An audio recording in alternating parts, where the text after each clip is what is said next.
Welcome to Joe's tutoring service. I'm offering free tutoring services because tutoring can get pretty expensive. Got a DM that says, hey, I was wondering if you could help me remember how to write an essay. I struggle with it, and I'm worried that when the day of the test comes, I might forget how to do it. Do you have any tips or a simple way to remember how to structure an essay? Yes, I do. Very basic structure of an essay is very easy, in my opinion. You should think of an essay as a structure, as like something you would build with Legos. To start with the base, you're going to start with the foundation that kind of gets you set up to like make the rest and to see the full picture, if you get what I'm saying. I'm gonna start with an intro, an introduction. You have a wide variety of intros to choose from. The quote/statement, a fact. This isn't as exciting unless you have a really exciting fact. I can go more into depth on intros later. Basically want to introduce the foundation of what this essay is. You don't just say, this essay is going to be about, because what? No one wants to read that. Please don't say that. Come up with a different way to say what the essay is about. Basically answer the question, what's the problem? Why are we talking about this? What is it here to discuss? What are we talking about here? What is this? For example, a lot of people think that the orange got its name from its color, when in reality, it was the other way around.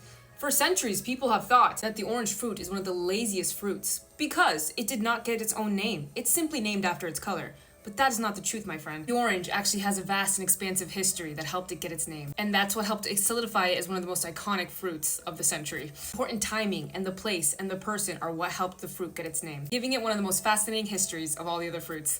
That's an intro. I want to know more. What happened there? Once you have the intro where you're stating your points, if you caught, I gave you 3 points. I talked about a time, I talked about a place, and I talked about a person. I have now introduced you very smoothly to the body paragraph. Now again, we are building this structure, building a Lego house. Now that you have the foundation, we're going to need to build the walls, the house, the roof. But an easy place to start is having 3 walls. I always tell students to use the 3 points as a model for their body paragraphs. You can do 1 body paragraph and just talk about the 3 points, but I recommend doing 2 or 3 and talking about each point separately. 3 points that you can elaborate on and talk about and get quotes for. Now, I introduced those in the intro. You don't have to introduce your points in the intro, but it's nice to do that. It just gives the whole thing a very uniformed timing. It was sunset. The sky was orange. Place, it was in Florida. Person, it was me. Discovered the orange.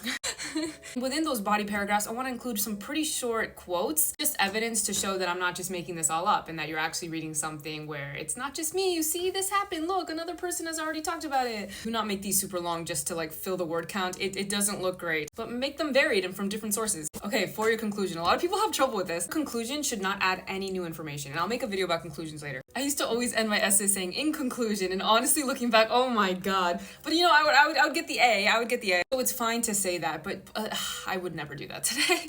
The conclusion is your roof to the Lego house. How are you going to top everything off? Now, there's a lot of different ways to conclude. You can have a call to action. You could end with a quote if you want it. You could really hammer in your last point. But for me, how I would end this made-up essay, I would say orange, the most underrated fruit. A vast history of